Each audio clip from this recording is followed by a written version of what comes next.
MCL जो ये कर सकती है, वैसे ही एमसीएल के हमारे रचनाकार, सलाहकार और शिल्पकार doctor Shyam gulab sir. Thank you.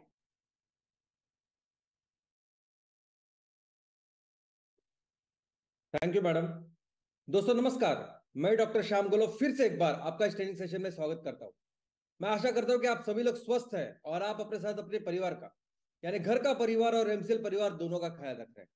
मैं ये भी उम्मीद करता हूं कि आप सभी लोग 1 घंटा बहुत अच्छी एक्सरसाइज कर रहे हो, अपने हार्ट अपने लंग को मजबूत कर रहे हो और अपनी इम्यूनिटी को बढ़ा रहे हो। तो चलिए शुरुआत करते हैं आज के सेशन के साथ। दोस्तों हमने एक संकल्प किया है कि हमें हमारे हर तहसील के सस्टेनेबिलिटी स्टार्टअप को एक 10,000 करोड़ की कंपनी बनानी। अब ये 10,000 करोड़ की कंपनी का मतलब है ऐसी कंपनी बनानी है कि जिसका वैल्यूएशन 10,000 करोड़ का, ऐसी कंपनी बनानी है कि जिसके शेयर्स का मूल्य इतना हो कि कलेक्टिवली वो कंपनी 10,000 करोड़ की कंपनी बने। अब ये वैल्यूएशन क्या होता है? तो दोस्तों, आप अगर किसी कंपनी के शेयर्स लेते हो और वो शेयर्स हर दिन, जो इंट्राडे ट्रेडिंग कहते हैं, कभी उसमें उछाल आता है, कभी गिरावट आती है, ये जो उतार उतार चढ़ाव होता है उस शेयर्स का, वो एक्चुअली शेयर्स का वैल्यूएशन है। या हमारे देश में जो सबसे अमीर लोग हैं, सबसे अमीर 10 लोग हैं, या पूरी दुनिया में जो सबसे अमीर 10, 20, 50 लोग होंगे, तो उनकी जो संपत्ति आती है वो बनती है इस वैल्यूएशन से। फॉर एग्जाम्पल, अगर किसी की वैल्यूएशन या किसी की संपत्ति आज 1 लाख करोड़ की है, तो इसका मतलब यह नहीं है कि 1 लाख करोड़ आज उसके अकाउंट में, उस बैंक में पड़े हुए हैं। उसका मतलब यह है कि उसके नाम पे अभी इतने शेयर्स है कि उस शेयर्स की वैल्यूएशन आज 1 लाख करोड़ है। तो क्यों सभी लोग इस वैल्यूएशन के पीछे पड़े हैं? कैसी बनती है वैल्यूएशन, और क्यों हमें भी इस वैल्यूएशन को बढ़ाना है, कराना है? चलिए देखते हैं। सबसे सबसे पहले इसका ऑब्जेक्टिव, उद्देश्य क्या है वैल्यूएशन का? क्यों कोई कंपनी वैल्यूएशन कराती है, ये समझना बहुत जरूरी है।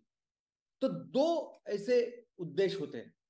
एक तो उद्देश्य हो सकता है कि आपको अपने बिजनेस का, अपने अपने बिजनेस की पोजीशन वो पूरी दुनिया के सामने रखना है। अगर आप कुछ कुछ दिनों से बिजनेस कर रहे हो, तो आपका बिजनेस किस लेवल तक जाके पहुंचा है, आपका मकाम क्या है, वो दुनिया को बताने के लिए आप वैल्यूएशन करते हो। तो इसका मतलब ये नहीं है कि आप वैल्यूएशन रिपोर्ट तैयार करते हो और सबको देते हो कि देखो मैं यहां पहुंच गया। नहीं, इसका एक तरीका है, और वो तरीका है आईपीओ। वो तरीका है कि आप अपनी कंपनी को किसी स्टॉक एक्सचेंज में आप लिस्ट करते हो, जिससे पता चलता है कि आपके शेयर्स का मूल्य क्या है, आपकी कंपनी की वैल्यूएशन, कंपनी का मूल्य क्या है। और इसके लिए बाकायदा बहुत बड़ी लंबी प्रोसीजर होती है, 9 महीने लगते हैं कम से कम, जिसमें आपके कंपनी के हर मूल्य को, हर पहलू को, उसका मूल्यमापन होता है, उसकी पढ़ाई की जाती है, और बाद में यह डिसाइड होता है कि आपके शेयर्स का मूल्य कितना है, आपकी कंपनी की वैल्यूएशन या मूल्य कितना है। तो ये तो हुआ एक ऑब्जेक्टिव, एक उद्देश्य। दूसरा उद्देश्य वो है कि ऐसी कंपनियां जो आज किसी सेंसेक्स या किसी स्टॉक एक्सचेंज के ऊपर लिस्टेड नहीं है, अनलिस्टेड कंपनी, स्टार्टअप्स कंपनी, ऐसी सब कंपनी को जब फंडिंग चाहिए होती है, जब उनको पैसे रेज करने होते हैं अपने बिजनेस ऑपरेशंस के लिए, कंपनी के लिए, तो उन्हें इस वैल्यूएशन का सहारा लेना पड़ता है। दोस्तों, किसी भी कंपनी के लिए, किसी भी बिजनेस के लिए फंडिंग बहुत जरूरी होती है। वित्त, पैसे जरूरी होते हैं सभी चीजों के लिए। अब ये कैसे किसी कंपनी को मिल सकते हैं? तो सिर्फ दो तरीके हैं। एक तो है कर्जा, डेट, और दूसरा है इक्विटी। अभी कर्जा देने वाले जो भी इंस्टीट्यूशंस है, बैंक्स है, ये आपको कर्जा कब देते हैं? जब वो 100% सेटिस्फाई हो जाते हैं कि आप ये कर्जा चुकाने में समर्थ हो। ये जो बैंक होती है, इंस्टीट्यूशन होती है, इनके पास भी लोगों का पैसा होता है। तो लोगों का पैसा जो जमा होता है, उनके ऊपर उस पैसे को अच्छी तरह से निवेश करना, उनसे ब्याज लेना, और फिर वही ब्याज लोगों को उनके रिटर्न करके बांटना, ये उस इंस्टीट्यूशन का काम होता है।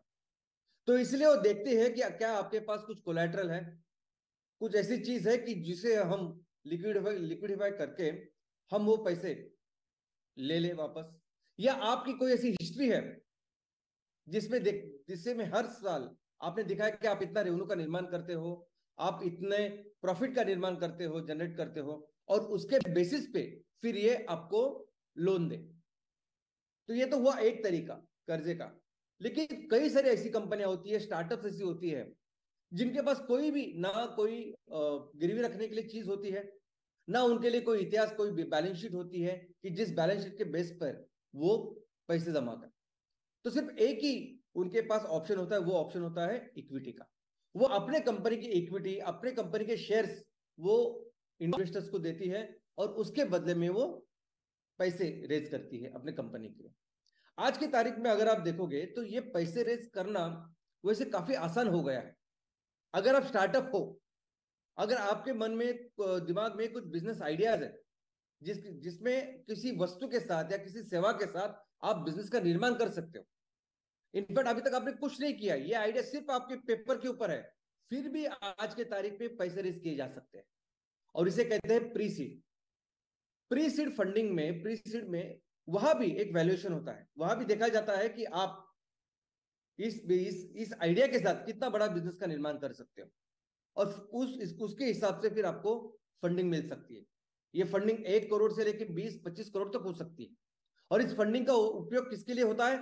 सिर्फ और सिर्फ आपका वो प्रूफ ऑफ कंसेप्ट, आपका वो प्रोटोटाइप वो तैयार करने के लिए, वो डेमो तैयार करने के लिए, छोटा सा, कि मैं जो बोल रहा हूं कि इस प्रोडक्ट के साथ या इस सेवा के साथ ये बन सकता है। यानी नेपियर ग्रास के साथ ये एमकोल या एम कुकिंग सिस्टम बन सकती है। इसका प्रोटोटाइप, इसका एक छोटा सा small demo, proof of concept तैयार करने के लिए लोग पैसे देते हैं। और ये होने के बाद नेक्स्ट स्टेज क्या आती है? तो नेक्स्ट स्टेज आती है कि जब आपको ये प्रोडक्ट मार्केट में लॉन्च करना है, यानी कोई भी एक ऐसी एक बिजनेस साइज का आप प्रोजेक्ट तैयार करो और उसमें ये प्रोडक्ट तैयार करो और मार्केट में बेचो, कस्टमर को बेचो और उससे पैसे ले लो। अभी ये सबसे महत्वपूर्ण ऐसी स्टेज होती है कि जिसमें आप अपने उस आइडिया के साथ, उस प्रोडक्ट के साथ आप मार्केट में वो प्रोजेक्ट तैयार करते हो, उस प्रोजेक्ट के साथ वो प्रोडक्ट मैन्युफैक्चर करते हो, कस्टमर्स को देते हैं और पैसे कमाते हैं। यानी पूरे बिजनेस साइकिल आप पूरी करते हो। अभी ये एक बार किया, यानी एक बार आपने किसी भी प्रोजेक्ट को, किसी भी वस्तु को, जैसे हम कहते हैं कि नेपियर ग्रास के साथ हमने ये एम कुकिंग सिस्टम बनाई और ये बेची और उसके साथ कस्टमर्स को हमने ये वैल्यू क्रिएशन किया। ये यहां तक एक्चुअली प्रमोटर्स का काम होता है। उसके बाद जो होता है वो सिर्फ होता है एक्सपेंशन, एक्सपेंशन, एक्सपेंशन। यानी ये जो एक जगह पे आपने प्रोजेक्ट पूरा किया है, उस प्रोजेक्ट को, उस बिजनेस को फिर आगे बढ़ाने का काम जो स्पेशलिस्ट करते हैं। और उसमें लगती है फंडिंग। तो अलग अलग लेवल पे फंडिंग आती, जिसमें series A, series B, series C, इस तरह उनके नाम दिए गए हैं। पहली सीरीज को ए, बाद में बी, बाद में सी, ऐसे। तो जैसे जैसे आपका एक्सपेंशन होता है वैसे वैसे ये फंडिंग आती है। जैसा आपका एक्सपेंशन होता है तो तब वैसे वैसे इंस्टीट्यूशंस फिर इसमें आते हैं और आपको फंडिंग करते हैं, क्योंकि आपको फंडिंग ज्यादा लगती है। और अल्टीमेटली ये सब फंडिंग, ये सभी जो व्यवस्था है, ये आईपीओ पे जाके खत्म नहीं हो सकते, लेकिन इंपॉर्टेंट ऐसे पहलू पे जाती। अभी आईपीओ के पहले कितनी बार आप फंडिंग कर सकते हैं, तो ऐसी कोई लिमिट नहीं। नॉर्मली 3 बार ऐसी फंडिंग होती है, ए, बी, सी, लेकिन वो डी भी हो सकती है, ई भी हो सकती है, ऐसी कोई लिमिट नहीं। और हर जगह पे जब जब आपको ये फंडिंग करनी होती है, यानी प्री सीड से लेके, सीड से लेके ए, बी, सी, किसी भी लेवल तक, इनफैक्ट आईपीओ तक, हर लेवल को आपको करना होता है वैल्यूएशन, जिससे फिर वो इन्वेस्टर्स वैल्यूएशन के हिसाब से अपने पैसे इन्वेस्ट करते हैं। तो बेसिकली वैल्यूएशन का मतलब क्या है? तो वैल्यूएशन का मतलब यह है कि आपकी जो बिजनेस आइडिया है या आपका जो बिजनेस चल रहा है, उस बिजनेस का मूल्य, उसकी इकोनॉमिक वैल्यू। और ये वैल्यूएशन इसलिए किया जाता है कि इस वैल्यूएशन के बेसिस पे एक तो आप फंडिंग का फंडिंग रेज करें, या आपकी कुछ पार्टनरशिप हो, या आप मर्जर एक्विजिशन इसमें हिस्सा लेते हो, या टैक्सेशन के पर्पस के लिए, ये सभी चीजों के लिए वैल्यूएशन होता है। लेकिन वैल्यूएशन कैसे किया जाता है ये समझना बहुत जरूरी है। वैल्यूएशन के बेसिक्स क्या है ये समझना बहुत जरूरी है, फिर आपको समझेगा कि कैसे कंपनी को निर्माण या आगे लेके जा सकते हैं। वैल्यूएशन हमेशा कभी भी सिर्फ नंबर पे नहीं होता, यानी टैंजिबल और इनटैंजिबल, ऐसे दोनों चीजों के ऊपर होता है। इनफैक्ट बहुत बार वैल्यूएशन जो होता है वो टेंजिबल यानी नंबर्स पे नहीं, तो इनटेंजिबल ऐसी चीजों पे होता है। इसका मतलब क्या? यानी कोई स्टूडेंट अगर पढ़ाई कर रहा है और उसको जो मार्क्स आते हैं किसी विषय में, तो उससे पता चलता है कि उसे कितना समझा उस विषय के बारे में। बिजनेस के बारे में जब बिजनेस की बात आती है तो हमारे लिए मार्क्स क्या है? Balance sheet. तो आपकी बैलेंस शीट है, आपके नंबर्स है, वो दिखाई दे, वो दिखाते हैं कि आप क्या बिजनेस कर रहे हो, आप कितना बिजनेस कर रहे हो। ओके, लेकिन बहुत सारी ऐसी चीजें हैं जो नंबर्स में हम एक्सप्रेस नहीं कर सकते, जिसमें सबसे इंपॉर्टेंट है विजन और मिशन। ये जो प्रोडक्ट है, ये जो बिजनेस है, ये जो सर्विस है, इसको लेके कंपनी कहां जाना चाहती है, कंपनी का क्या रोड मैप है, कौन सी दिशा में कंपनी जा सकती है, कंपनी का क्या एम है इस बिजनेस को लेकर। और सबसे इंपॉर्टेंट यह है कि जिस दिशा में कंपनी जाना चाहती है, जो विजन और मिशन कंपनी ने रखा है, उसकी बागडोर किसके हाथ में है, कौन है उस कंपनी को लीड कर रहा है, कौन उस कंपनी को उस दिशा में लेके जा रहा है, ये सबसे इंपॉर्टेंट होता है। अगर आप देखोगे तो आईपीओ में भी बहुत बहुत डिटेल में जो प्रोमोटर्स है उनके बारे में लिखा होता है कि प्रोमोटर्स कौन है, उनका बैकग्राउंड क्या है, कौन इस कंपनी को लीड कर रहा है, अगर ये कंपनी उस दिशा में जा रहे है तो उनके कोड ऑफ कंडक्ट क्या है, कौन से संस्कारों पर ये कंपनी काम कर रही है, वो कंपनी कुछ एथिकल वे में काम कर रही है, अनएथिकल वे में काम कर रही है, अगर उस ऑर्गेनाइजेशन में कितने सारे लोग काम करते हैं तो उनमें कोई कल्चर है कि नहीं, इन सभी चीजों को देखा जाता है। इनफैक्ट जब इंटरनेशनल फंडिंग की जाती है तब इंटरनेशनल लेवल पे ये चीजें ज्यादा देखते हैं। और इस सभी चीजों पे होता है आपका वैल्यूएशन। आप जो प्रोडक्ट तैयार कर रहे हैं उसकी समाज की, उसके कस्टमर को कितनी जरूरत है, आने वाले दिनों में उसकी क्या इंपॉर्टेंस, क्या बढ़ने वाली है, क्या होने वाला है, ये सब कुछ आता है वैल्यूएशन पे। अभी इसकी जो मेथड्स है अलग अलग, उसमें सबसे पहला एक सिंपल मेथड ये है मार्केट कैपिटलाइजेशन, मार्केट कैप जिसे कहते हैं। अभी सभी जो लिस्टेड कंपनियां हैं, अभी लिस्टेड कंपनियों में सिंपली अगर आपको शेयर्स का वैल्यू पता है और नंबर ऑफ शेयर्स आपको पता है, आई मीन आप उसकी इंफॉर्मेशन ले सकते हो और टोटल करके मल्टीप्लाई करके आपको मिलती है मार्केट कैपिटलाइजेशन। जैसे अगर आपको टाटा मोटर्स से कितनी बड़ी कंपनी है ये आपको जानना है, तो सिंपली फिर आप टाटा मोटर्स के शेयर्स के आज की क्या वैल्यू है और टोटल नंबर ऑफ शेयर्स कितने हैं टाटा मोटर्स के, अगर वो आप देखोगे मल्टीप्लाई करोगे तो आपको आज की टाटा मोटर्स की वर्थ या टाटा मोटर्स की जो मार्केट कैप है वो आपको समझ में आएगी। तो सभी जो लिस्टेड कंपनियां हैं इनका ये तरीका बहुत आसान होता है, लेकिन अनलिस्टेड कंपनी के लिए ये तरीका हम अपना नहीं सकते। अनलिस्टेड कंपनी के लिए सबसे इंपॉर्टेंट जरूरी है ये टाइम्स रेवेन्यू मेथड। यानी क्या? तो ये कंपनी जिस सेक्टर में काम कर रही है, जिस प्रोडक्ट के साथ, जिस सर्विस के साथ काम कर रही है, वो आने वाले दिनों में टाइम के साथ उसका क्या इंपॉर्टेंस है। एक तो आज की तारीख में, आज के इकोसिस्टम में, आज कस्टमर्स को इसकी क्या इंपॉर्टेंस है, कितनी डिमांड है, कितनी जरूरत है, और आने वाले दिनों में ये डिमांड, ये जरूरत कैसे बढ़ने वाली है, क्या होने वाला है, इस मेथड के ऊपर जो वैल्यूएशन होता है इसे कहते हैं टाइम्स रेवेन्यू मेथड। जैसे ऐसा समझिए कि कोरोना का टाइम था, कोरोना के टाइम पे जब इनिशियली डेज में जो बहुत बड़ा प्रॉब्लम वो था, और अगर कोई कंपनी उस टाइम में कोई वैक्सीन लेके आती, कोई टीका लेके आती, तो कितना जरूरी होता। भले ही वो टीका, वो वैक्सीन उन्होंने सिर्फ 100 लोगों के ऊपर किया हो, उन्होंने सिर्फ 100 लोगों के ऊपर, 1000 लोगों के ऊपर किया हो, लेकिन तो उसके नंबर शायद कम होंगे, लेकिन अगर 100 लोग, 1000 लोग अगर इम्यून हो जाते हैं उस कोरोना के इन्फेक्शन के लिए, तो इसका मतलब उस कंपनी का, उस वैक्सीन का कितना इंपॉर्टेंस है, और फिर वैल्यूएशन कितना होगा। वैल्यूएशन आप नंबर के साथ तो बिल्कुल कंपेयर नहीं कर सकते।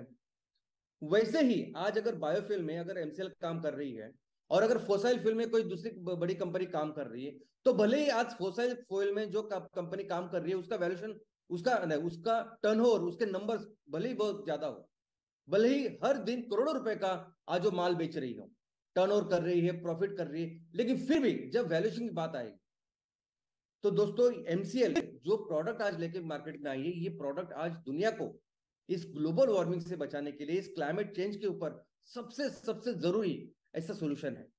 और ये सोल्यूशन आने वाले दिनों में सबसे इंपॉर्टेंट होने वाला है, कंपलसरी होने वाला है, इसके अलावा कोई दूसरा ऑप्शन ही नहीं है। और ये सोल्यूशन लेके एमसीएल जिस तरीके से काम कर रही है, जो एक्सपेंशन प्लान एमसीएल का है, जो बिजनेस स्ट्रेटेजी एमसीएल की है, इस लेवल पे अगर आप देखोगे तो एमसीएल का वैल्यूएशन किसी भी फोसिल फ्यूल की कंपनी के कंपैरिजन में बहुत बेहतर होने वाला है। तीसरा जो टाइप है या प्रकार है वो है अर्निंग मल्टीप्लायर मेथड। यानी जिस सेक्टर में आप काम करते हो, जिस वस्तु और सेवा के साथ आप काम कर रहे हो, उस सेक्टर में और कितनी सारी कंपनियां काम कर रही, तो उसके कंपैरिजन में आपका परफॉर्मेंस कितना बेहतर है, ये एक पॉइंट होता है। और दूसरा पॉइंट होता है कि आप आने वाले दिनों में ये जो बिजनेस आप तैयार कर रहे हो, इस बिजनेस के साथ जो भी रेवेन्यू का निर्माण, एबिटा का निर्माण, प्रॉफिट का निर्माण कर रहे हैं, वो आने वाले दिनों में जब ये बिजनेस मल्टीप्लाई होगा तो कितना होगा। इन दोनों मुद्दों को लेके फिर इसका वैल्यूएशन होता है। आगे जो सबसे पॉपुलर मेथड है वो है डिस्काउंटेड कैश फ्लो मेथड। और ये वैल्यूएशन टिपिकली होता है इन्वेस्टर्स के लिए। कैसे?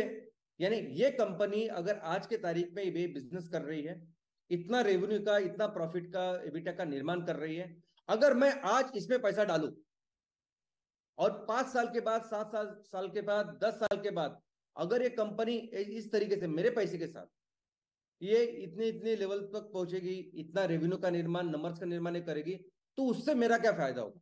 तो ये फायदा लेके उसका कैलकुलेशन करके उसका वैल्यूएशन निकाल के फिर उसमें निवेश किया जाता है, जिसे डीसीएफ मेथड ऐसे कहते हैं, या डिस्काउंटेड कैश फ्लो मेथड ऐसा कहते हैं। पांचवी जो मेथड है वो है सिंपल बुक वैल्यू मेथड। यानी सिंपली आपके नंबर्स क्या है, यानी आपके बुक्स में, आपके बैलेंस शीट में जो भी नंबर्स है, आपका रेवेन्यू कितना है, प्रॉफिट कितना है, लायबिलिटी कितनी है, असेट कितने हैं, ये सब मुद्दों को लेके जो वैल्यूएशन का निर्माण होता है उसे कहते हैं बुक वैल्यू मेथड। छठवीं मेथड है लिक्विडेशन वैल्यू या मेथड। उसमें ऐसा होता है कि आज कंपनी के पास जितने भी असेट्स है, वो असेट्स अगर हम मार्केट में बेचे तो कितना पैसा आएगा, वो होती है कंपनी की वैल्यू। और इसमें भी टेंजेबल और इनटेंजेबल ऐसे होता है। इसका मतलब क्या है?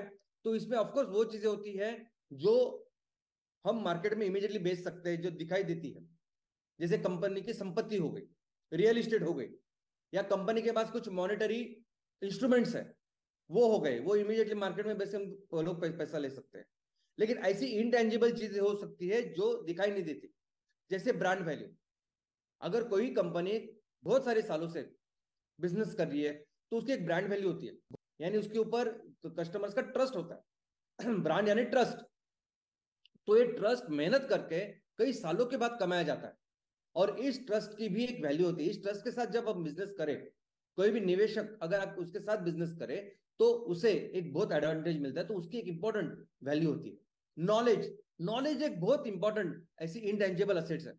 अभी अगर किसी कंपनी के पास नॉलेज है, जैसे हमारे पास अब अभी प्रैक्टिकल कितना नॉलेज है, ये नॉलेज बहुत इंपॉर्टेंट होता है बिजनेस में इसको कन्वर्ट करने के लिए। बाद में हो सकता है कि आपके पेटेंट्स, आपके ट्रेडमार्क्स, गुडविल, ऐसे कई सारे इंटेंजिबल चीजें हैं जो चीजें का भी एक मूल्य है, बिकॉज हर एक चीज के साथ बिजनेस का निर्माण होता है। तो इन सभी चीजों को, इस सभी मूल्यों को एक साथ रख के फिर इस असेट का मूल्यमापन होता है, लिक्विडेशन की वैल्यू होती है, और उसके एक वैल्यूएशन किया जाता है। तो दोस्तों ऐसे कई सारे अलग अलग प्रकार है जो होते हैं। और अल्टीमेटली इन सभी चीजों के साथ, ये सभी चीजें कब होती है? जब आईपीओ के पहले निवेशक होते हैं, इन्वेस्टर होते हैं, उन्हें उन्हें कंपनी में पैसे डालने होते हैं। लेकिन अल्टीमेटली कुछ कंपनी ऐसी होती है कि जो एक तो ये सब करने के बाद आईपीओ में जाती है, और कुछ कंपनी ऐसी होती है कि डायरेक्ट आईपीओ में जाती है। इसका मतलब क्या? तो उनको पैसा रेज करने के लिए वो डायरेक्ट पब्लिक के पास जाती है। कोई भी कंपनी, ये सब अपने बिजनेस ऑपरेशंस के बाद पूरा वैल्यूएशन करके, जिस प्रोसेस को ऑलमोस्ट 9 महीने लगते हैं, जिसमें सरकारी और बाकी की सभी संस्थाएं होती है जो ये सब काम करती है, और इन शेयर्स के मूल्यों के साथ हम लोगों के पास जाते हैं, लोगों के पास जाते हैं और उनको ऑलमोस्ट 25% तक अपने कंपनी के जो शेयर्स है वो ऑफर करते हैं। उसे कहते हैं इनिशियल पब्लिक ऑफरिंग, उसे कहते हैं आईपीओ। तो किसी भी निवेशक के पास नहीं, किसी भी इन्वेस्टर के पास नहीं, आप डायरेक्ट लोगों के पास जा रहे हैं और लोगों को वो शेयर्स देके आप फंड रेज कर रहे हैं, इसे कहते हैं आईपीओ। और उसके बाद फिर कोई भी साधारण व्यक्ति, कोई भी नॉर्मल जो पर्सन है, वो आपके शेयर्स खरीद सकता है, बेच सकता है, ट्रेड कर सकता है।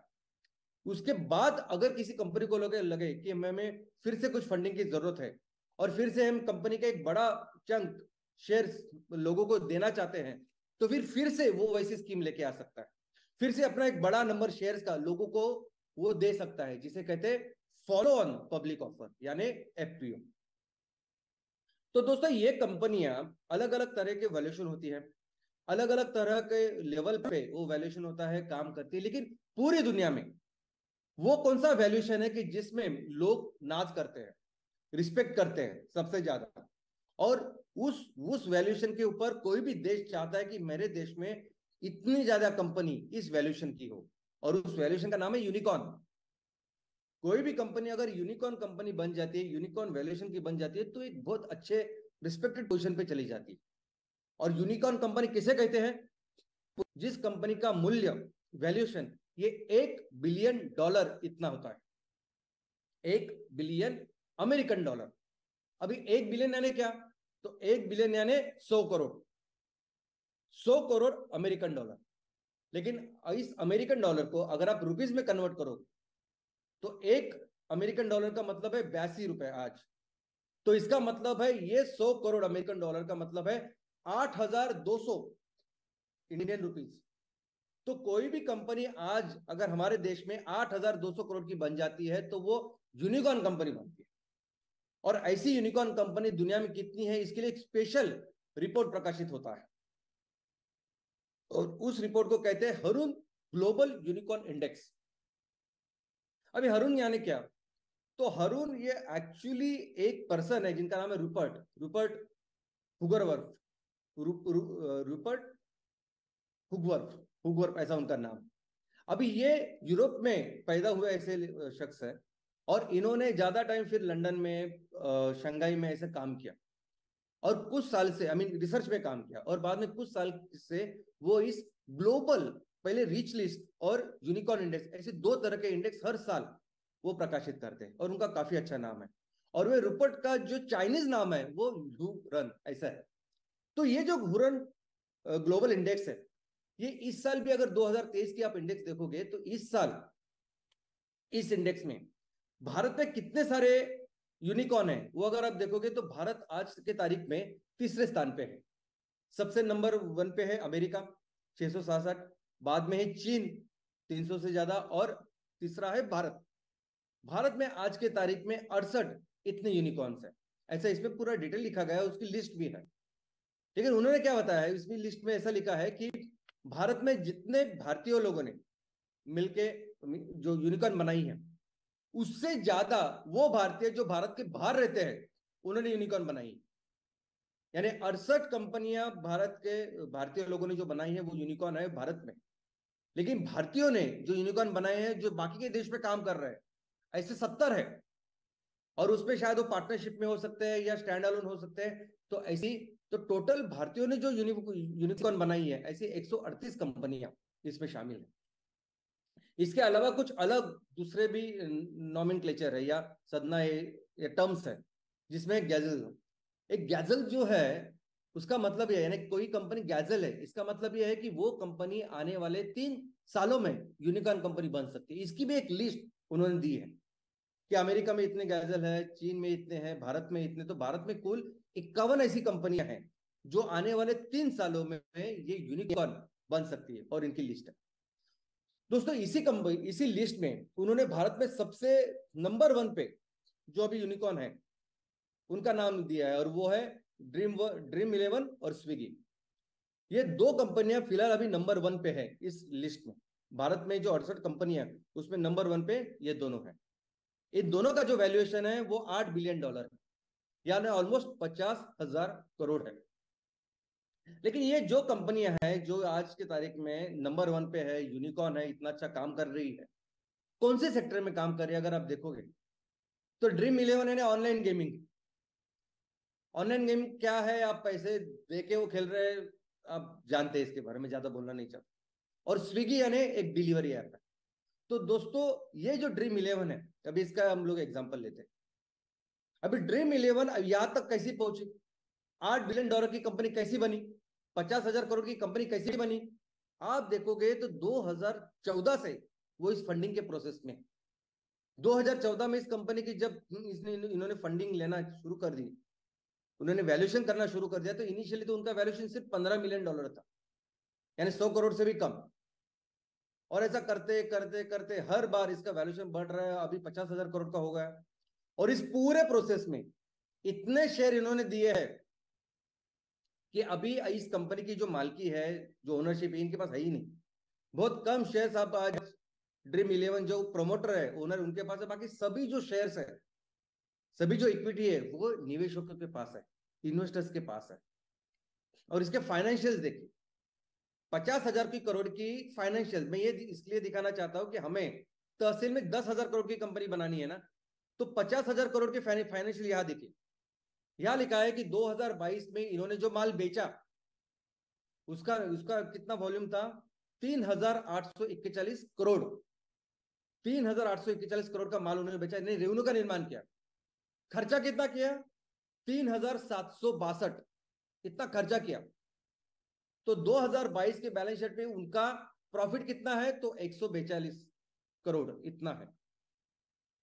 तो ये करोड़, ये उसके नंबर्स है जिसकी वजह से आज इतना वैल्यूएशन उनका है। तो जब हम कहते हैं कि हमें अपने तहसील की कंपनी को 800 करोड़ का माल बेचना है, हमें 100 से लेके 150 करोड़ तक हमें एबिटा, सॉरी, नेट प्रॉफिट का निर्माण करना है, 100 करोड़। तो ये एक्चुअल वैलिड नंबर्स है कि जिसकी वजह से हम 10,000 करोड़ की कंपनी बना सकते हैं। आज इनका इनकम का ब्रेकडाउन देखेंगे तो मैक्सिमम जो इनकम आती है वो वही ऑनलाइन प्लेइंग से आती है, जो लोग पैसा पे करते हैं उनसे आती है उनको। और थोड़ा सा पैसा उनकी फंडिंग की वजह से आती है, क्योंकि वो दूसरे को पैसा देते हैं, कर्जा देते हैं। और एक्सपेंसेस अगर आप देखोगे, खर्चा, तो उनका खर्चा मैक्सिमम ये एडवर्टाइजिंग के ऊपर है। तो लेकिन ये बात तो हमने देखी कि हमारे देश की नंबर 1 की जो कंपनी, वो क्या परफॉर्म कर रही है, क्या बेच रही है, क्या काम कर रही है। लेकिन दोस्तों, हमारे देश में अभी जो भी यूनिकॉर्न्स तैयार हो रही है, वो यूनिकॉर्न्स के ऊपर जरा नजर डालिए, उसके बारे में जरा पढ़ाई कीजिए, समझिए कि वो क्या प्रोडक्ट्स का, कौन सी चीजों का, कौन सी सर्विसेज का निर्माण कर रही है, क्या बेच रही है आज मार्केट में। और ये जो काम कर रही है, ये जो बिजनेस वो कर रही है, इस रेवेन्यू और प्रॉफिट का निर्माण कर रही है, उससे हमारे लोगों के ऊपर क्या असर हो रहा है, वो जो 90% लोग हैं उनके ऊपर क्या परिणाम हो रहा है, या हमारे जो किसान हैं, हमारी एग्रीकल्चर अर्थव्यवस्था आज भी है, आज भी 60% लोग आज एग्रीकल्चर पे डायरेक्टली इनडायरेक्टली ऊपर डिपेंडेंट है। तो क्या ये अच्छा परिणाम उस एग्रीकल्चर के ऊपर कर रहे हैं कि नहीं? हमारे महिला बचत गट हो, युवा हो, उसके ऊपर क्या फर्क पड़ रहा है उसका? तो आप देख सकते हो कि इस 2023 में ये जो कंपनियां यूनिकॉर्न बनी है, वो क्या काम करती है, देखते हैं। हर कंपनी के बारे में हम डिटेल कर सकते हैं, इंफॉर्मेशन उसके बारे में डिस्कस कर सकते हैं और आपको पता चलेगा। अभी इसमें जो पहली कंपनी है फ्रैक्टल, ये कंपनी एआई में है, आर्टिफिशियल इंटेलिजेंस में। लेकिन ये कंपनी 100% यूएस बेस्ड है। हमारे भारतीय लोग, कुछ लोग वहां गए हैं और उन्होंने अमेरिका बेस्ड एक कंपनी है जो भारतीय यूनिकॉर्न करके अभी लिस्टेड है, लेकिन 100% यूएस बैक, 100% अमेरिकन के सपोर्ट से ये कंपनी बनी है जो एआई में काम करती है। दूसरी कंपनी लीड, ये कंपनी जैसे बायजूस है, जैसे वो ऑनलाइन पढ़ाती है, वैसे ही ऑनलाइन पढ़ाने वाली ये कंपनी है। तीसरी कंपनी है डार्विन बॉक्स। डार्विन बॉक्स क्या करती है?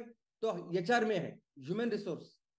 आपको जो जिस तरह के लोग चाहिए काम करने के लिए, वो प्रोवाइड करने वाले, यानी ह्यूमन रिसोर्स डेवलपमेंट क्या वो काम करती है।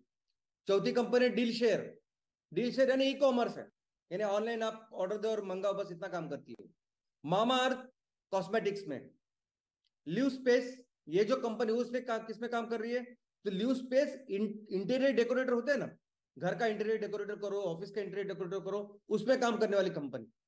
बाद में ऑक्सीजो। अभी ऑक्सीजो ये B2B यानी बिजनेस टू बिजनेस कर्जा देने वाली एक स्टार्टअप है। 100% सॉफ्ट बैंक, ये जो जापान की बैंक है या जापान की वीसी कंपनी है जो हमारे यहाँ बहुत ज्यादा निवेश करती है, 100% बैक्ड है, यानी सिर्फ नाम वो है ऑक्सीजो, सब पैसा, सब इक्विटी, सब कुछ वो जापान की उस कंपनी की है।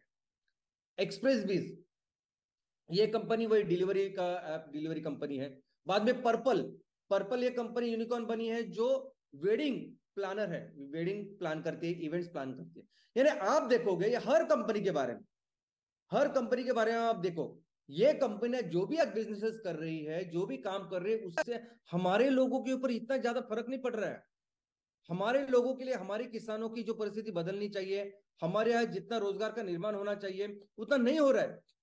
जिस क्षेत्र में वो काम कर रही है, जिस सेवाओं के लिए, वस्तु के लिए काम कर रही है, वो सिर्फ ऊपर के जो 10% लोग हैं ना, उनको कैटर करने के लिए मैक्सिमम। वो लोगों का जो मैक्सिमम लोग आज भी हमारे गांव में रहते हैं, मैक्सिमम लोग आज भी हमारे एग्रीकल्चर के ऊपर डिपेंडेंट है। ऐसी ऐसी जगह में, ऐसी स्पेस में कौन सी कंपनी काम कर रही है आज? नहीं करते काम। और इन सभी कंपनियों के आज जो बिलियन डॉलर बन चुकी है, इनकी अगर आप इक्विटी देखोगे, यानी आज इनकी कंपनी की मालकी किसके पास है, ओनरशिप किसके पास है? ओनरशिप किसे कहते हैं? जब 51% शेयर किसी कंपनी के पास या किसी के पास होते हैं। आज एक भी प्रमोटर के पास, खुद के पास उसकी ओनरशिप नहीं है, 51% नहीं है। किसके पास है? तो इन्वेस्टर्स के पास। इन्वेस्टर्स के पास कोई अमेरिका में है, कोई चाइना में है, कोई जापान में है, कोई यूरोप में है। यानी ये कंपनियां यूनिकॉर्न बन रही है, ये कंपनियां इतना सारा माल बेच रही है, रेवेन्यू का निर्माण कर रही है, प्रॉफिट का निर्माण कर रही है, और ये प्रॉफिट सब कुछ जनरेट करके अल्टीमेटली कहा जा रहा है? निवेशकों के पास, इन्वेस्टर्स के पास, बाहर के लोगों के पास। इनफैक्ट हरूल लिस्ट में ये भी है कि ये जो भारतीय कंपनियां हैं, कंपनी है 68 कंपनी, उसमें से ऑलमोस्ट 40% कंपनी का ऑफिस तो भारत में भी नहीं, सिंगापुर में है। ये लिखा है उस रिपोर्ट में। तो ऐसी सब जब परिस्थिति है, इस तरह से कंपनियां बन रही है, इस तरह से उनका वैल्यूएशन हो रहा है, तो इस कंडीशन में, इस परिस्थिति में जब जब एमसीएल कहता है कि हमें अपने कंपनी को, हमें अपने तहसील की कंपनी को जब 10,000 करोड़ की कंपनी बनानी है, तो हमारी जो अंडरस्टैंडिंग है, हमारा जो अर्थ है इस वैल्यूएशन का, वो बहुत अलग है। हम जब कहते हैं कि हमारी कंपनियों को, हर कंपनी को यूनिकॉर्न बनाना है, 10,000 करोड़ की कंपनी बनानी है, तो हमारा अर्थ अलग है दोस्तों, हमारा उद्देश्य अलग है। हमें हर कंपनी को, हर तहसील के कंपनी को 10,000 करोड़ की कंपनी बनानी है, क्योंकि हमें अपने देश को दुनिया की सबसे बड़ी अर्थव्यवस्था बनानी है। आज हमारे देश में 6,000 तहसील है। 6,000 तहसील में अगर हर तहसील में 10,000 करोड़ की कंपनी बनाएंगे, तो मिलके हम ऑलमोस्ट $7.5 ट्रिलियन इतना वैल्यूएशन की कंपनी या संगठन बनाएंगे। आज जो भी हमारे देश की जीडीपी है, जो $3.5 ट्रिलियन है, वो बढ़ के हम 8 से 10 ट्रिलियन डॉलर तक लेके जा सकते हैं। और ये पहला फेज है। इस पहले फेज में, इस 10,000 करोड़ की वैल्यूएशन में, हम फाउंडेशन का निर्माण कर रहे हैं, हम अपने लोगों को सक्षम कर रहे हैं। हमारे लोगों के जो भी इश्यूज है, हमारे किसानों के जो भी इश्यूज है, हमारी जो जरूरतें हैं गांव की, हमारी तहसीलों की, हमारे परिवारों की, उसको पूरा कर रहे हैं। हमारे लोगों को सक्षम करने के बाद ये लोग जो है, फिर अगले फेज में हमारे हर तहसील की इकोनॉमी को, वैल्यूएशन को 3 से 5 गुना तक लेके जाएंगे। हमें इसलिए 10,000 करोड़ की कंपनी करनी है, क्योंकि हमें हर तहसील को एक सुजलाम सुफलाम राज्य करना है। और मैं क्यों कहता हूं कि हर तहसील एक राज्य होना चाहिए? क्योंकि हर तहसील की एक अपनी पहचान है। हर तहसील एक सुपर स्पेशलाइज्ड ऐसी सिविलाइजेशन है। दुनिया में जितनी भी सभ्यता है ना, सबसे ज्यादा डेवलप्ड अगर कोई सभ्यता है तो भारत की सभ्यता है। हर तहसील में अपनी एक अलग पहचान है, अलग बोली भाषा है, अलग कल्चर है, अलग रहन सहने का ढंग है, उनकी त्योहारें अलग है। और ये जो अलगता है, ये जो स्पेशलाइजेशन है, जो विविधता है, इसका संवर्धन करना चाहिए हमने। इसका संवर्धन हो, लोगों की जरूरतें पूरे हो, इसलिए हमें 10,000 करोड़ की कंपनी करनी। हम 10,000 करोड़ की कंपनी करेंगे तो बाकी की कंपनी जैसे नहीं करेंगे। ये जो कुछ एक सेक्टर में कुछ एक प्रोडक्ट वाले तो बेच रही है, सिर्फ वैल्यूएशन और बेचने से मतलब, बस वैसे नहीं करेंगे। हमें अपने तहसील में इस 5E मिशन को पूरा करना है, इस लक्ष्य को प्राप्त करना है। इसलिए हमें 10,000 करोड़ की कंपनी बनानी है। हम 10,000 करोड़ की कंपनी कैसे बनाएंगे? तो पर्यावरण का ख्याल रख के। आज जितने भी चीज, यानी ऐसी कई सारी वस्तुएं हैं जो हम इस्तेमाल करते हैं और वो पूरी तरह से पर्यावरण को नुकसान पहुंचा रही है, हमारे इस इकोसिस्टम का को नुकसान, इसका संकट बढ़ा रही है। और हमें जो भी काम करना है वो सिर्फ पर्यावरण के लिए काम करना है। हम जो भी वस्तु का निर्माण करेंगे, वो सभी वस्तुएं एक तो हमारी जरूरतें पूरा करेंगे, लेकिन उसके साथ पर्यावरण का ख्याल रखेगी, हमारी धरती माँ का ख्याल रखेगी। दोस्तों, हमें 10,000 करोड़ की कंपनी करनी है। हमारा तहसील कार्बन न्यूट्रल करके, अभी कार्बन न्यूट्रल, यानी आज भले ही इस क्लाइमेट चेंज का संकट बहुत बढ़ रहा है बाहर, लेकिन आप नहीं जानते शायद कि सिर्फ 10 एकड़ में अगर आपने हरे भरे पेड़ करे, बड़े बड़े पेड़ लगाए सिर्फ 10 एकड़ में, तो उस 10 एकड़ में जो टेम्परेचर, तापमान होता है ना, वो बाकी के आजू बाजू का जो सराउंडिंग एरिया होता है उससे 10 डिग्री सेल्सियस कम हो सकता है। आप पढ़िए तो आपको पता चलेगा। यानी सिर्फ 10 एकड़ में ये पेड़ इतना कुछ कर सकते हैं। आज घर में हम लोग एसी लगाते हैं, एयर कंडीशनर लगाते हैं, हमको ठंडा चाहिए होता है। अब वो एसी कैसे काम करता है, हमें कुछ ले लेना देना है नहीं। उसमें वो क्लोरोफ्लोरोकार्बन होता है, वो एक्चुअली बहुत ही भयानक ऐसे ग्रीन हाउस है। जितना ज्यादा एसी हम लोग तैयार करते हैं उतना ज्यादा ग्लोबल वार्मिंग को हम प्रोत्साहन देते हैं। उससे कुछ लेना देना नहीं है हमारा, हम अपने खुद के लिए देखते हैं। लेकिन तहसील का कौन देखेगा? तहसील में कौन सी मशीनरी है? तहसील में क्या करेंगे तहसील की कंडीशनिंग के लिए? तो उस तहसील के कंडीशनिंग के लिए कुदरत ने अपने हाथों से ये सबसे बढ़िया ऐसा मशीन बनाया, वो है पेड़। ये पेड़ जो है ना, ये कंडीशन करेंगे। हमारे तहसील में 30,000 हेक्टेयर है, ऑलमोस्ट 75,000 एकड़ इतनी जमीन है। सोचिए आपका तहसील बहुत अलग हो सकता है बाकी के सभी तहसीलों से। ये जो ये जो हवा में प्रदूषण इतना ज्यादा है, उसको कैसे साफ करेंगे हम? ऐसी कौन सी मशीन है जो कार्बन डाइऑक्साइड अंदर लेती है और शुद्ध हवा बाहर देती है? कोई मशीन नहीं सिवाय पेड़ के। अगर हमारे तहसीलों को अगर पानी में स्वयं पूर्ण करना है, तो सबसे बढ़िया, यानी हर एक बूंद को जमीन में लेके जाना, इसका काम करने वाली अगर पाइपलाइन कोई है तो वो पेड़ है। जिससे, और बस इसी दिशा में काम करके हमें 10,000 करोड़ की कंपनी बनानी है। हमें 10,000 करोड़ की कंपनी बनानी है ऐसे कि हर एक व्यक्ति को, हर एक जरूरतमंद को काम मिले। हर एक युवा, महिलाएं, आदमी जो भी हो, उनको काम मिले। उसको कोई किसी को भी जरूरत ना पड़े अपना गांव, अपना शहर, अपना तहसील छोड़ के जाने की। वैसे काम करेंगे और 10,000 करोड़ की कंपनी बनाएंगे। उन प्रोडक्ट्स का निर्माण करेंगे। कौन से प्रोडक्ट्स का? तो हमारे तहसील में हमारे किसान कौन सी चीज तैयार करते हैं, तो उन चीजों को रॉ मटेरियल करके, इस्तेमाल करके, कौन सी चीज हम तैयार कर सकते हैं, तो वो चीज तैयार करेंगे। हमारे महिला बचत गट कौन सी चीज मैन्युफैक्चर कर सकते हैं, तो वो चीज बेचेंगे। इन लोगों को, ये लोग जो जानते हैं, जो कर सकते हैं, वो चीजें बेच के हमें 10,000 करोड़ की कंपनी बनानी। हर घर को, हर जरूरतमंद घर को एक अच्छा सस्टेनेबल इनकम मिलना चाहिए। उसके लिए क्या करना होगा? कहाँ रहते हैं ये लोग, क्या उनकी प्रॉब्लम है, क्या कर सकते हैं ये? तो वो करके, वो उस वस्तुओं का, उस उत्पादनों का निर्माण करके हमें 10,000 करोड़ की कंपनी बनानी। दोस्तों, हमें अपने तहसील में मैक्सिमम इस बायोफ्यूल का निर्माण करना है और पूरी दुनिया को बेचना है। हमने, एमसीएल ने जब ये एमकोल, एमसीएनजी की शुरुआत की, उसके पहले अगर आप किसी को भी पूछते कि नेपियर ग्रास कितना आता है प्रति हेक्टेयर, तो कोई भी आपको बोल देता 300 टन पर आए। अभी आप सभी जानते हैं, अभी पूरी दुनिया बोल रही है, जब हमने इतना काम करने के बाद, कि 500 टन पर हेक्टेयर तो आता ही आता है। लेकिन हमारे जो एचओडी है, हमारे कंडूबरे साहब जो है, हमारे टीम के एचओडी जो है, जो इस विषय में काम करते हैं, उन्होंने तो प्रति हेक्टर 1860 टन आता है ये दिखाया। इजराइल कम से कम पानी में, कम से कम जगह में कितना ज्यादा उत्पादन कर सकता है, ये उसने पूरी दुनिया को दिखाया है। वैसे ही आने वाले दिनों में धीरे धीरे करके जब हम फेज 2 में जाएंगे, तब इसमें हर एक एक जमीन से कितना ज्यादा बायोफ्यूल का निर्माण कर सकता है, उतना हमें करना है और अपने कंपनी का वैल्यूएशन हमें बढ़ाना है। दोस्तों, अभी ये वैल्यूएशन जो करना है हमारे तहसील का, इसका ब्लूप्रिंट कैसे होगा, कैसे इसका रोड मैप बनेगा, कौन बनाएगा इसका रोड मैप? तो कौन जानता है हमारे तहसील के बारे में? कौन जानता है कि मेरा तहसील गांव पहाड़ों के ऊपर है, जंगल में है, समुद्र के किनारे है या रेगिस्तान में? कौन जानता है? कौन जानता है कि मेरे यहाँ के जो किसान है वो क्या काम करते हैं, क्या उत्पादन करते हैं? कौन जानता है कि जो हमारे जो लोग हैं वो किसमें अच्छा गए हैं, कि कौन से अच्छी काम कर सकते हैं? कौन जानता है कि हमारे यहाँ जो महिला बचत गट है वो ये एक चीजें करती है? कौन? आप आप जानते हो, ये आप हो लोग हैं जो इसकी ब्लूप्रिंट, रोड मैप बना सकते हो। ये जो हमारे एमएसएस प्रमोटर है, हमारे सभी एमयूपी, ये जो उद्योजक है, ये सब करेंगे। और कैसे करेंगे? कैसे ये सब लोग मिलके इसका रोड मैप तैयार करेंगे, ब्लूप्रिंट तैयार करेंगे? तो उसकी चिंता मत करिए आप, मैं बताऊंगा ना आपको। आपको सिर्फ मैं जो बताऊंगा वो सिर्फ आप काम करिए। आप सिर्फ, हम जो भी काम करेंगे, अभी इसकी शुरुआत कैसे करेंगे? तो हम शुरुआत करेंगे हर तहसील में ऐसी चीजों के साथ जो ऑलमोस्ट हर जगह चाहिए। कहीं भी आपका तहसील हो, जो कंपलसरी, जो इसेंशियल चीजें हैं, उसके साथ शुरुआत करेंगे।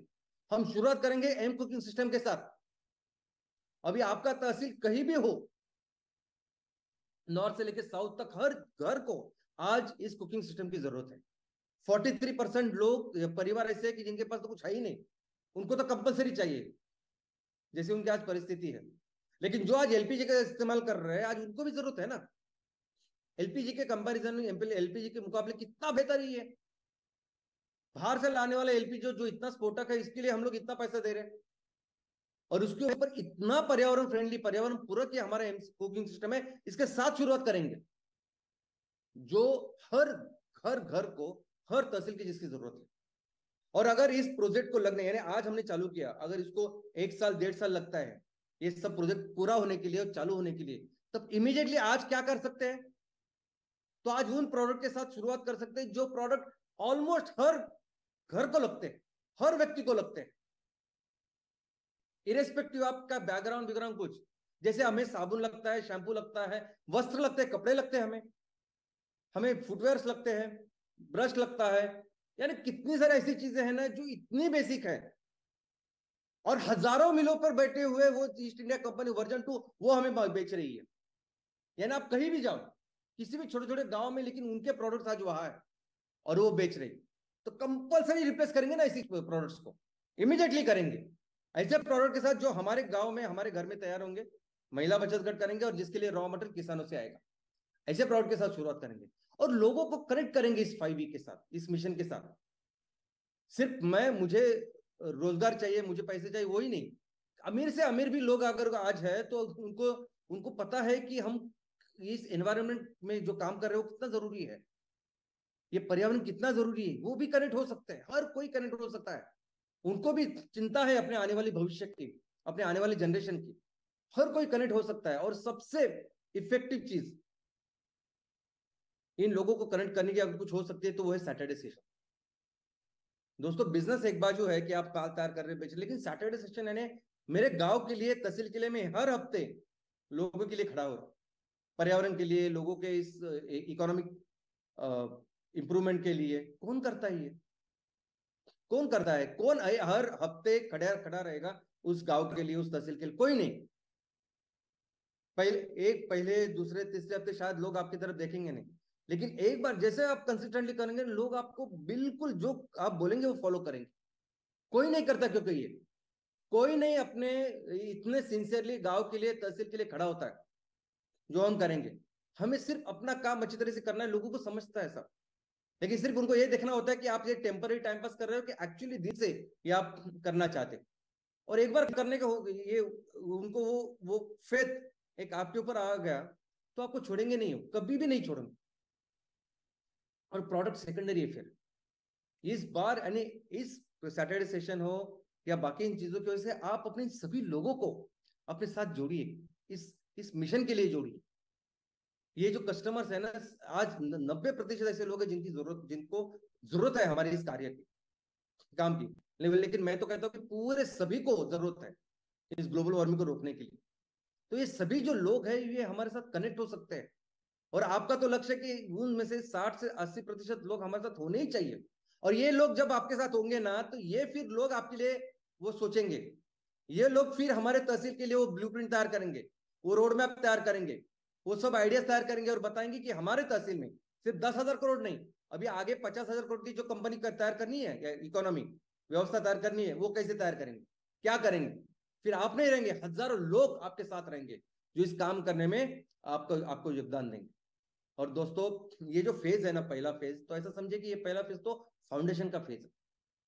ये 10,000 करोड़ की कंपनी तो हम लोग बहुत ही छोटे छोटे सिंपल प्रोडक्ट्स तैयार करके भी कर सकते हैं, जो नंबर्स हमें करने हैं। 5,000 करोड़ का माल जो आज बेचा जा रहा है, उसमें सिर्फ 600 से 800 करोड़ का माल बेचना है, जो कर सकते हैं। हमारे लोग कर सकते हैं, ऐसे लोग कितने लोग हैं। लेकिन इसके वजह से जो फाउंडेशन बनेगा, इसकी वजह से जो लोग सक्षम होंगे, कैपेबल हो गए कंट्रीब्यूट करने के लिए, उसके साथ फिर शुरू होगा फेज 2। उसके साथ फिर आपके तहसील की हर कंपनी को हमें 3 से 5 गुना बढ़ाना है। हमारे तहसीलों में इतना कुछ कुदरत ने दिया है, हमारे पास इतने सारे रिसोर्सेस है कि हम उतने वैल्यूएशन की कंपनी बना सकते हैं। ऐसी चीजें बना सकते हैं कि जो चीजें दुनिया को जरूरत है उसकी, जो सिर्फ भारत में बनेंगे, जो सिर्फ भारत उनको देगा। और फिर हम बताएंगे कि एक्चुअल पोटेंशियल क्या है। ये फिर यूनिकॉर्न यूनिकॉर्न नहीं, शेर तैयार होंगे हर तहसील में। हर तहसील एक सुजलाम सुफलाम एक राज्य होगा, और मिलकर फिर हम फिर से हमारे देश को दुनिया की सबसे बड़ी अर्थव्यवस्था बनाएंगे, हमारे देश को दुनिया का सबसे महान राष्ट्र बनाएंगे। जय हिंद, जय एनसीएल।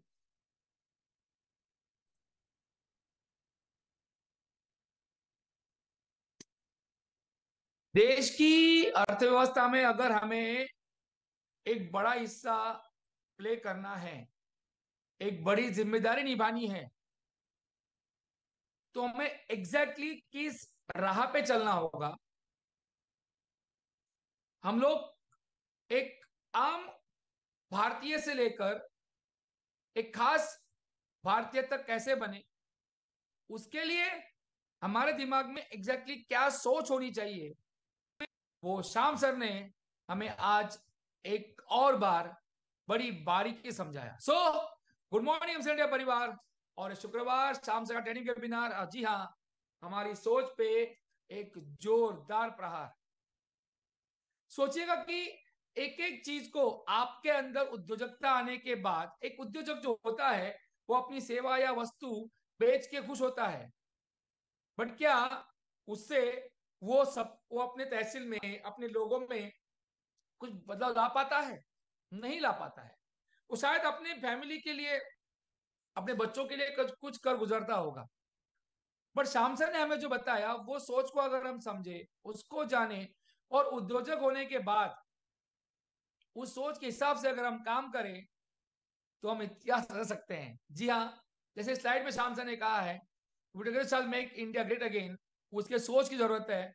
और वो सोच श्याम सर ने बड़ी बारीकी से, बड़ी टेक्निकल चीजों को भी बड़ी बारीकी से समझाया है। समझ लीजिए, जानिए, बताइए, ऑब्जर्वेशन करिए, अपने लोगों के अंदर वो बात डालिए। Challenges are a part of all entrepreneurs in their entire journey of entrepreneurship, but उसमें अगर आपको कुछ जवाब चाहिए, सॉल्यूशन चाहिए, तो वो आप हैं और आपकी सोच है। उसको और एक बार श्याम सर ने बड़े स्ट्रांगली अंडरलाइन किया।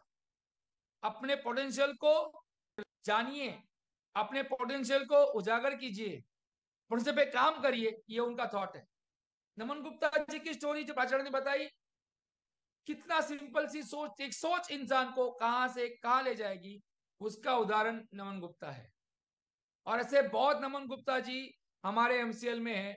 हमें उनको जगाना पड़ेगा, हमको लीडर बनना पड़ेगा तहसील लेवल पे, और अपने एमपीपी को बनाना पड़ेगा। ये थॉट बहुत इंपॉर्टेंट है। That is only way we can make India great again. So thank you very much for here, for one more time, for important time, जब पूरा देश गणेश उत्सव की फेस्टिवल में है, और फेस्टिवल का समय शुरू हो चुका है इंडिया में, भारत में। तो उन फेस्टिवल में जब आप सेलिब्रेट कर रहे हो, तो इस विचारों का भी एक फेस्टिवल आपके दिमाग में जारी रखिए, और उस तरह से हम इंडिया को आगे बढ़ाएं। Thank you very much all MSS, BDS, senior consultants, MBP, channel partners, entire MCL India परिवार। मैं और एक बार बड़ी शान से कहूंगा, जी हाँ, हम सबको इस देश की मिट्टी का वास्ता है, और एमसीएल ही सुजलाम सुफलाम भारत का रास्ता है। जय हिंद, जय MCL. Thank you very much doctor लवेश sir. And दोस्तों, फिर एक बार मैं आप सभी लोगों को याद दिलाना चाहता हूं कि चैट बॉक्स में जो लिंक आप लोगों के साथ में शेयर की गई है, उस लिंक के ऊपर जाकर आपका फीडबैक हमारे साथ शेयर करना ना भूलिएगा। याद रखिए, आपका फीडबैक हमारे लिए बहुत ही महत्वपूर्ण है। दोस्तों, चलिए हम शुक्रिया अदा करते हैं प्राची मैडम का, जिन्होंने फिर एक बार हमें एक ऐसी इंस्पायरिंग स्टोरी बताई। एक युवा, हमारे ही देश में पला बड़ा एक युवा, किस प्रकार से बढ़ती हुई इस प्रदूषण के ऊपर किस तरह से एक अनोखे रूप में उसने एक सॉल्यूशन ढूंढा है, और उससे सिर्फ वो सॉल्यूशन पर्यावरण के लिए नहीं बल्कि हमारे लोगों के लिए भी किस प्रकार से काम आ रहा है। जो आज पिछड़ा हुआ वर्ग है, उन्हें रोजगार दिलाने का काम वो कर रहा है। और इसीलिए हम आज हमारे हर तहसील में ऐसे नमन गुप्ताओं को ढूंढने की हमारी जरूरत है। Thank you very much Prachi madam.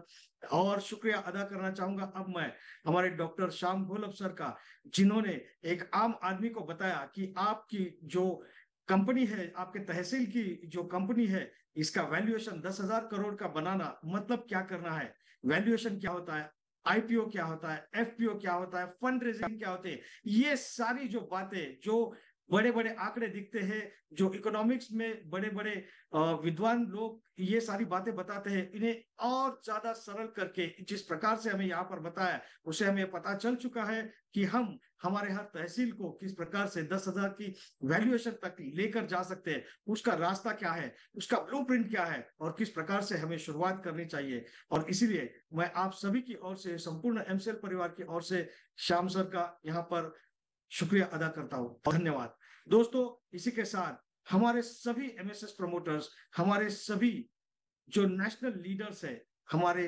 BDS है, हमारे एमवीपी, हमारे चैनल पार्टनर, हमारे सभी स्टेक होल्डर्स जो हमारे इस एमसीएल परिवार के साथ में जुड़े हैं तन मन धन के साथ में, तो दोस्तों इन सभी का भी मैं शुक्रिया अदा करना चाहूंगा। और मैं ये बताना चाहूंगा कि जो ब्लूप्रिंट हमें दर ब दिन और हर हफ्ते यहाँ पर सुनने को मिलती है, ये सारी बातें हमें इंप्लीमेंट करनी चाहिए हमारे डे टू डे लाइफ में। तो चलिए उठते हैं और काम पे लगते हैं, और जो सपना हमने साथ में मिलकर देखा है उसे और आसान बनाते हैं और हासिल करते हैं, और फिर एक बार बनाते हैं हमारे इस देश को सुजलाम सुफलाम। और इसी के साथ में मैं मंगेश शेलार, आपका होस्ट, यहाँ पर आप सभी को ये रिक्वेस्ट करूंगा कि आप अपना और संपूर्ण एमसीएल परिवार का सेहत का ख्याल रखिएगा। इसी के साथ आज का ये वेबिनार यहीं पर समाप्त हुआ। धन्यवाद। Recording